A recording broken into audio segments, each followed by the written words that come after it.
I want everyone to understand I'm not slagging on baseball. When I say anybody from Chicago, even with the Last Dance, even with the Bulls doing what they did, it's a Bears town. It's a football town. The fact that this, if you need any sort of evidence, it's the fact that the Cubs yesterday against the Milwaukee Brewers, Alec Mills threw a no-hitter for the Chicago Cubs, and the talk is of the Bears' comeback win of Week 1 in Detroit. That's a fact. Now, I know I don't have boots down there on the ground in Chicago, but these are facts. Cubs fans are nuts. I get it.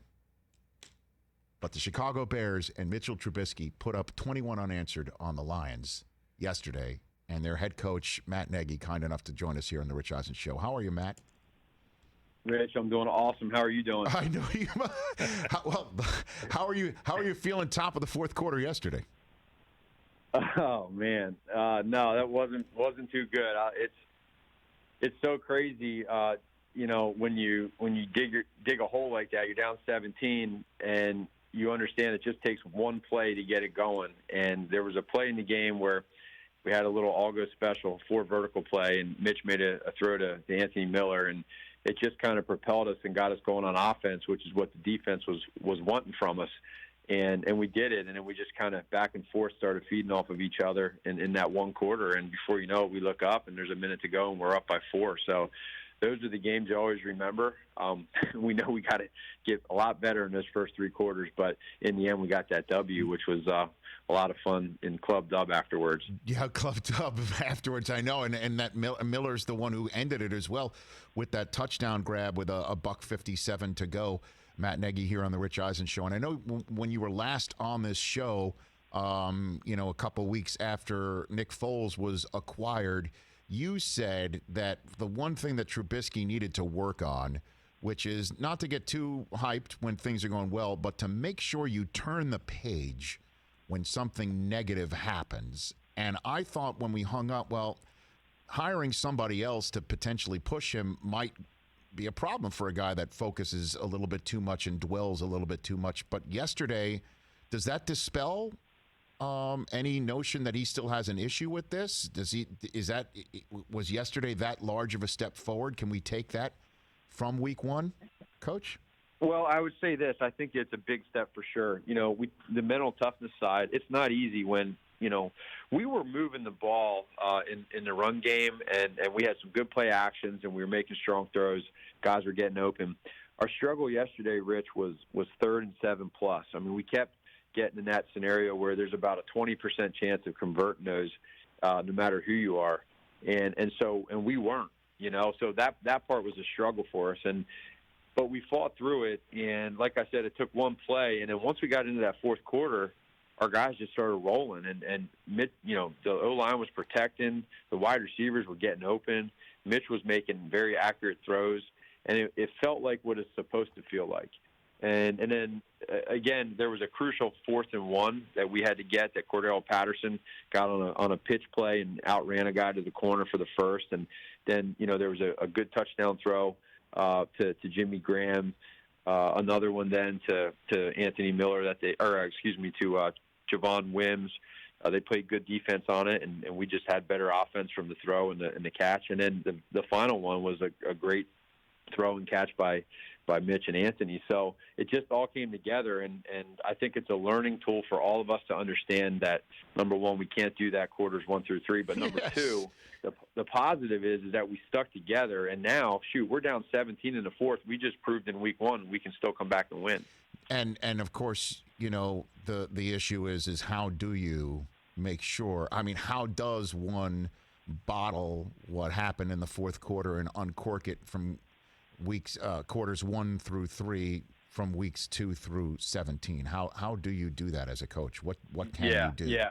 Well, so a few things. I think that for us as coaches now, we finally have film and finally have tape of 2020 for us is what it looks like in a live game. We didn't have any preseason. In practice here in training camp, everything is mostly thud, so you're not bringing guys live to the ground. So we can finally evaluate and critique these guys. And now you start building an identity of who you are as a team.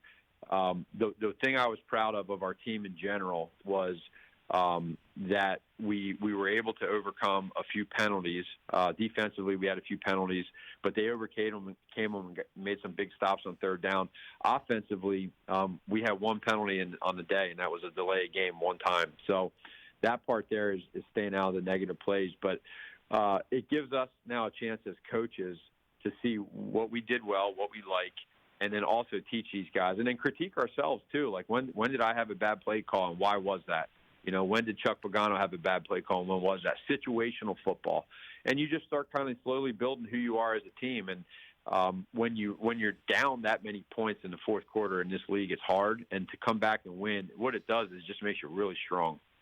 Matt Nagy here on the Rich Eisen Show. You just mentioned how you now have film finally because there was no preseason action. And I know this might be a loaded question to ask somebody whose team required 3 quarters to finally start firing on all cylinders. That said, there has been a large conversation about how crisp, for no preseason action, things have looked, including officiating, including obviously play, where half the league is traveling with protocols that they've never had to travel with before. Would you agree that preseason action moving forward has been proven to be the way to go? Yeah, I think so. I think what it does is it really allows you to get that live tackling in there, the ball security for the the offensive players, the tackling for the defensive players. The full speed, the energy side of it with just getting used to the going through a game. I mean, the other thing that gets lost in the shuffle is, I mean, think about, too, like we're fortunate this is year 3 together as a staff, and there's some new coaches on our staff, but for some of these coaches that have a brand new staff, these guys have never gone through a pregame ritual of like what, where guys go and how you do it and where you're at unless you do a practice run in your own facility. So there's just a lot of first-time stuff when you don't have the preseason. The preseason kind of lets you get all the kinks out so that when you get to week 1, you're rolling. And, I mean, just the simplicities of going in at halftime and trying to, if there's any new coaches, hey, where do you go during halftime? What's your procedure during halftime with the short time that you're in there so that you're effective? A lot of things that people don't think of that affect us as coaches and players, and I think that's where the preseason can also help in other ways. So you would have an issue if people come out of this week 1 and say, because predominantly a lot of people that I talk to are saying we don't need preseason anymore. You would have a problem if sure. I think there's probably different reasons for that, but I think a lot of people would agree that what I just said is definitely there's some merit to having it, just so that you can go through some of the stuff I just talked about. Not to mention too for the players as well. So there's probably a balance of it somewhere, and that's not for me to decide. But I do think that there is some merit to it. Okay, so I guess then let's put a fine point on it. Next owners meeting next spring, there's a vote on this subject. You and the Chicago Bears would vote yes, we should have preseason. Man, you put me on the spot. I don't know. I mean, because this is a conversation I would probably lean more towards that way. But again, not having it this year, I could now say, hey, we didn't have a preseason, and so I know that we can react accordingly. So I'm that's kind of down the fence, but that's my opinion of how it can help in different ways. Matt Nagy here on the Rich Eisen Show. Who are we not talking about? We're all focused on Trubisky. Give me somebody that you saw. And in either reviewing film already or just with your own 2 eyes that we're not talking about for the Bears because we're so focused on your quarterback. Yeah, no doubt. I think that yesterday, just the one guy that jumped out when we really needed it was Anthony Miller. You saw that in his stat line. You can see the numbers, but he just brought a lot of energy and juice to the sideline while we were down, and you appreciate that. He had a really, really good training camp. He's growing now, going into his 3rd year. And you can see you get a guy like this that's competitive, that wants the ball during crucial times. And we just fed off of his energy yesterday. And then when we gave him a chance to make a play, he made some unbelievable plays yesterday. I mean, he had a one-handed catch on the sideline and drug both feet in. That was just one of the better catches I've seen in a long time. And then to have that catch at the end, you appreciate that. And he gets to learn from true pros like Allen Robinson. Allen Robinson had a catch yesterday again that was just spectacular. So we feed off of those guys, and that's offensively. And then defensively, it goes without saying we have a lot of guys on that side of the ball. They're all playing really well, and I think it's just getting through the kinks again of that week one, getting conditioned the right way, tackling, all that stuff. But I'm excited to see what they do moving forward. Couple more minutes left with Matt Nagy, Chicago Bears head coach of the year once removed from a couple of years ago, right here on the Rich Eisen Show after a monumental comeback win for his team in Detroit yesterday. So your Air Jordans, the kicks you gave out to everyone, where did that idea come from? When did that hatch? How long have you been planning that? And everyone got one, including ownership, right? If I'm not mistaken. Yeah, they did.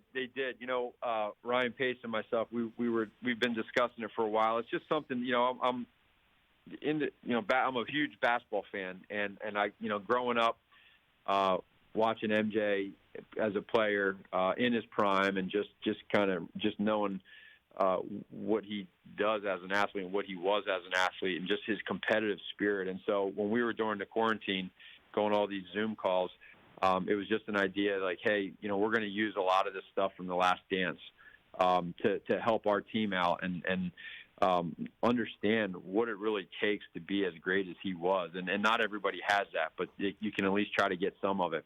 And so there's been different times in our team meetings that we've used some video of The Last Dance to show who he was and what he's about. Obviously, being from Chicago and yes, being so close to home, and his greatness, and just for our city and our fans, there's a lot of you can relate to it. So, and of course, you got a lot of basketball. A lot of our football players are basketball fans. So, what better way than to be able to show our appreciation for that and do something together?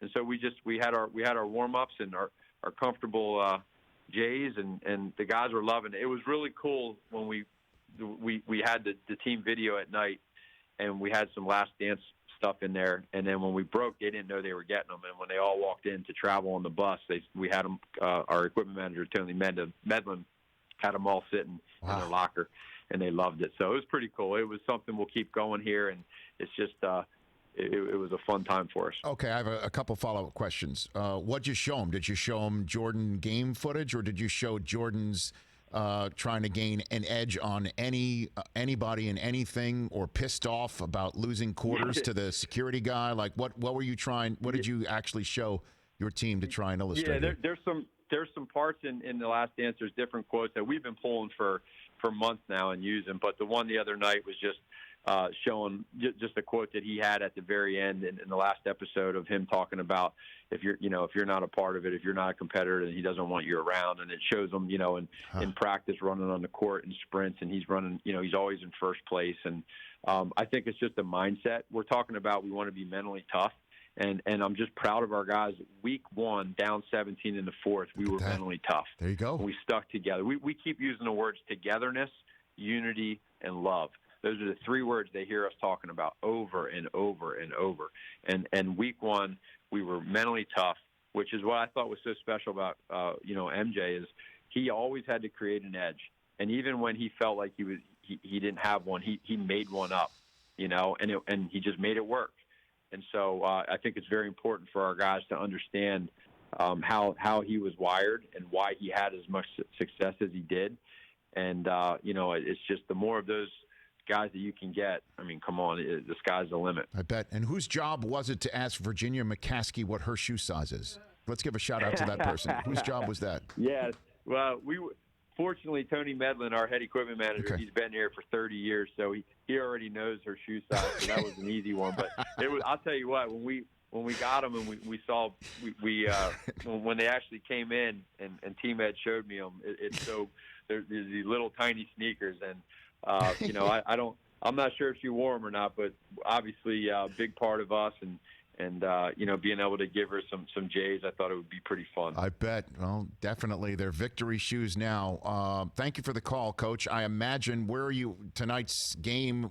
You'll be watching tonight's Steelers-Giants game because that's your film session. That's who you're playing next. I assume that's what you'll be doing this evening, correct? No doubt about it. Yeah, we'll have it on. We'll be watching it, and it'll be we'll be game planning away as we watch it on TV. But it's exciting. It's good that football's back. I think sure you can is. feel it. It's a big step in the right direction for all of us. And as always, you know how much I love coming on here and talking Thank to you. you. And this year, now I'm telling you, Yes. I didn't hold my end of the bargain last year, but this year we're getting to play in under your name, so it's going to be in there. I'll let you know when that bad boy's coming up. You got to do that, and you know, with the lack of crowd noise, hopefully I will hear Trubisky say Eisen or something like that. That'll be much appreciated, Coach. I appreciate For sure. That sounds like a plan. Oh, and I know I've had you on, but I can't let you go without asking your thoughts on Andy Reid's face shield that kept fogging up. I know you. He needs some windshield wipers, man. It's too funny. I was dying laughing when I saw that, it didn't shock me. But when that thing was getting all fogged up and he was trying to see what play you wanted to call, I couldn't help from just hysterically laughing. But I'll be really curious to see what he comes out with next weekend. But that was certainly a fun thing to see. Maybe he needs a visor. That could help. I think he might. We might have to send him one. There you go. Coach, thanks for the time. You take care of yourself. Congrats on that all big right, comeback. Rich, take care, man. You got it. It's Matt Nagy, coach of the Chicago Bears. Hey, you watched all the way to the end. Thanks for that. Watch more right here.